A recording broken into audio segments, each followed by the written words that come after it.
Hi, it's Tanya here. Welcome back to my channel. So today we're going to be talking about gray hair, and we're going to be talking about a little bit of a prediction of what color gray hair you're going to end up with if you grow out your hair gray. And this is based solely on my observation and women I know in my life who have gone gray, as well as seeing other people transition. So there is no ironclad rule to this. So if you don't fall into the category or it comes out completely different for you, it is what it is.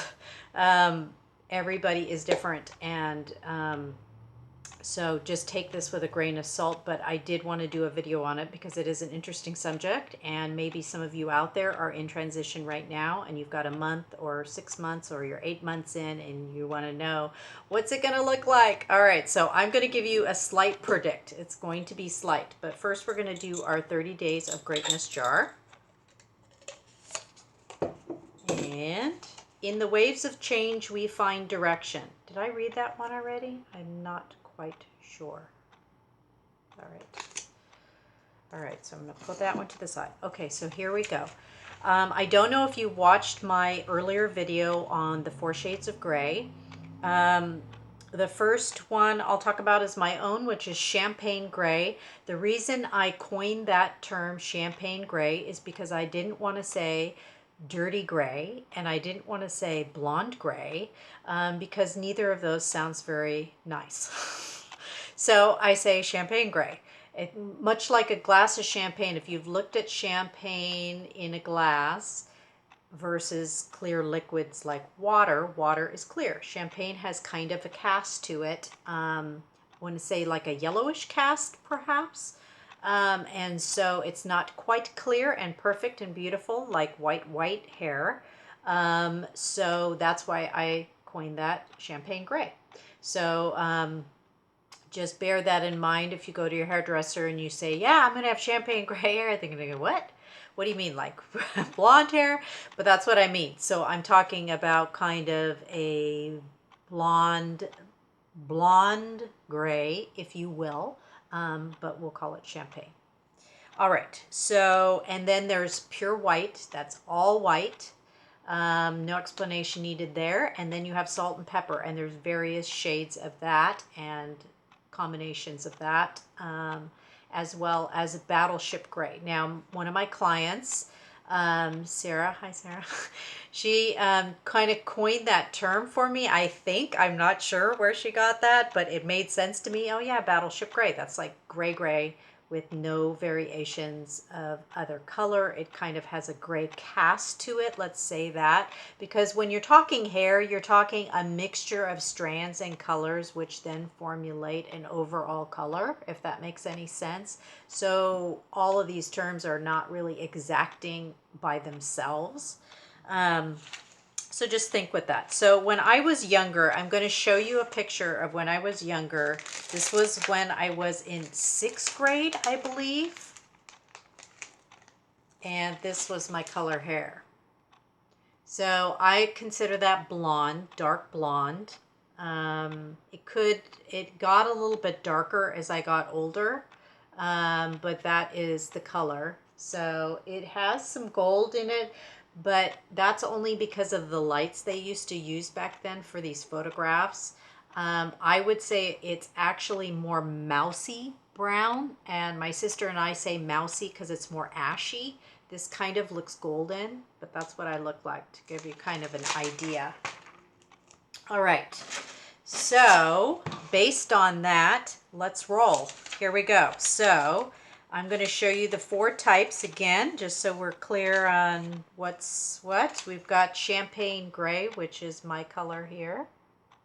And we've got all white. And we've got battleship. And we have salt and pepper. All right, so if you have blonde hair, very light blonde, medium, dark brown, dark blonde, almost bordering a light brown, you're most likely going to end up with champagne colored gray hair, which is beautiful, by the way. It really is stunning. So to call it dirty gray or to call it blonde gray, I'm just like, no, I like champagne. It sounds better. All right. So if you have red hair, born a carrot top, pure red hair, you will most likely end up with white hair. Here's one example, and then I think I have, let's see, I have another photo here. Aha, Helen Mirren. Or if you're going gray later in your life, like after your 50s, like 60s, you may be all white as well. That's where we're all roads lead back to, all roads lead to white with gray hair, generally speaking. There are some people who end up being 70 and 80 and they still have salt and pepper hair, but generally all roads lead to total white hair, which I don't mind it, it's fine. So, all right, so then we have Battleship Gray, and that's this color here.